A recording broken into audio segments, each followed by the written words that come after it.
সন্ত্রাস, যুদ্ধ, সীমান্ত বন্ধ, ভিসা নিষেধাজ্ঞা এবং ভ্রমণ সতর্কতা। পূর্ব থেকে পশ্চিম ভারত, পাকিস্তান থেকে বাংলাদেশ, পুরো দক্ষিণ এশিয়ায় ঘৃণা ও ভয়ের ভাষা দিন দিন তীব্র হয়ে উঠছে। কাশ্মীর থেকে ইসলামাবাদ, নয়াদিল্লি থেকে ঢাকা কূটনৈতিক ভাষার জায়গা দখল করছে যুদ্ধংদেহী উস্কানিমূলক বক্তব্য। ঘৃণার আগুন জ্বলছে, মানবতা প্রতিনিয়ত ক্ষয়ে যাচ্ছে, সহযোগিতা যেন গভীর নিদ্রায়।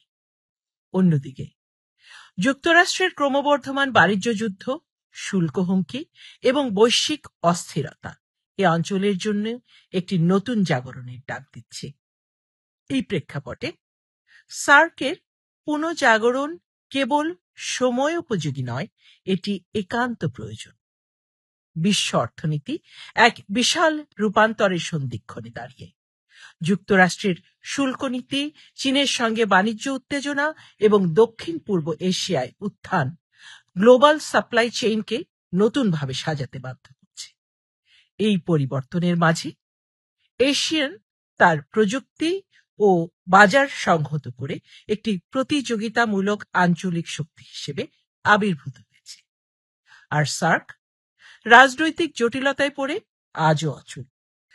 প্রোটেকশনিজম বাড়ছে, উৎপাদন ব্যয় বাড়ছে, বহুপাক্ষিক বাণিজ্য কাঠামোর উপরও আস্থা কমে যাচ্ছে। এই পরিস্থিতিতে দক্ষিণ এশিয়ার দেশগুলোর উচিত অর্থনৈতিক যুক্তিবোধকে গুরুত্ব দিয়ে সহযোগিতার নতুন দিগন্ত তৈরি করা।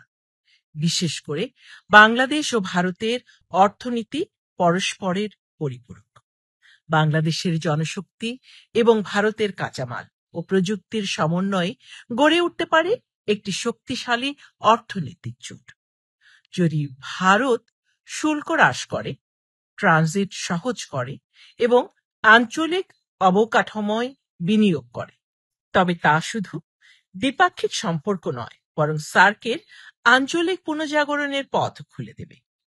একটি অভিন্ন শুল্ক এলাকা এবং যৌথ ডিজিটাল বাণিজ্য প্ল্যাটফর্ম দক্ষিণ এশিয়াকে উৎপাদন ও বাজারের ক্ষেত্রে চীনের একটি কৌশলগত বিকল্প হিসেবে গড়ে তুলতে পারে। এই বৈশ্বিক অস্থিরতার সময় দক্ষিণ এশিয়ার টিকে থাকা একমাত্র কৌশল আঞ্চলিক সংহতি। এখন বিভাজনের সময় নয়, এখন সময় সহযোগিতার। এখনই সময় সার্ককে নতুন করে গড়ে তোলার।